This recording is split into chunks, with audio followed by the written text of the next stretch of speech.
2025 ජෛව පද්ධති තාක්ෂණ වේදයේ පෙරහුරු ප්‍රශ්න පත්‍රය 26 වෙනි බහුවර්ණ ප්‍රශ්නය. බඩිරිඟු වගා කළ භූමියකට දිනකට සැප යුතු ජල පරිමාව ලීටර් 60000කි. මෙම ජල පරිමාව ලබා දීම සඳහා පැය 2ක් ගත වේ. එසේනම් ජලය පොම්ප කිරීම සඳහා පොම්පෙන් ලබා දිය යුතු ජල බලය වන්නේ. දෙවිපතේ අපි දන්නවා ජල බලය හොයන සූත්‍රය P සමානයි Q ρ GH බෙදීම 3.6 වැඩි කිරීම 10යි. හරිද? මෙතකොට එන්නේ අපිට වෝට් වලින් තමයි උත්තරේ. Q කියන්නේ පැයකට ජලය විසර්ජනය කරන ප්‍රමාණය. මෙතන පැය දෙකකදී ලීටර් 60000ක්.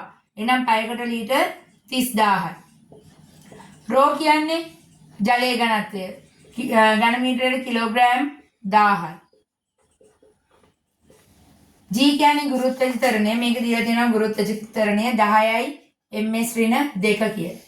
H කියන්නේ මුළු හිස මීටර් 70යි. එහෙනම් මෙන්න මේ උත්තරේ අපි 3.6යි 10යි 6න් බෙදුවම උත්තරේ අපිට වෝට් වලින් එනවා. එහෙනම් මේක සුළු කරමු. 10යි 6 ඉරෙන් උඩට ආවම 10 ඍණ 6 වෙනවනේ. එහෙනම් බිංදු 6ක් අයින් කරන්න. 1යි 2යි 3යි 4යි 5යි 6යි.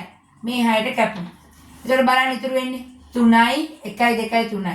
3000 වැඩි කිරීම 7 බෙදීම 3.6 වෝට් වලින් එනවා.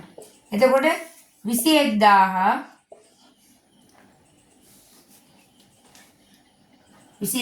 බෙදන්න තියෙන්නේ 3.6න්.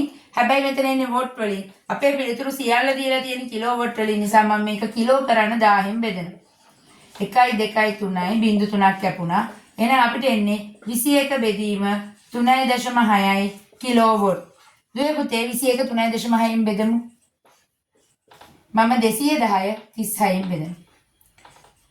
5ක් ලියමු 5 6යි 30න් බිංදුවයි 3ක් ඉතිරි. 6 වරක් 5 15යි 3යි 18යි. බිංදුවයි 11න් 8ක් 3යි. 300ට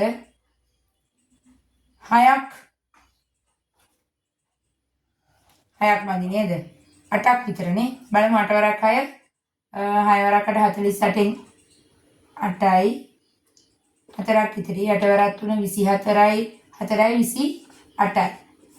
එතකොට එනවා මෙතන 2යි 1යි 120ට 120ට 36ව 3ක් විතර. එතකොට 5.8යි 3යි කිලෝ වෝට් කියලා එනවා මේකේ පිළිතුර වෙන්නේ 2.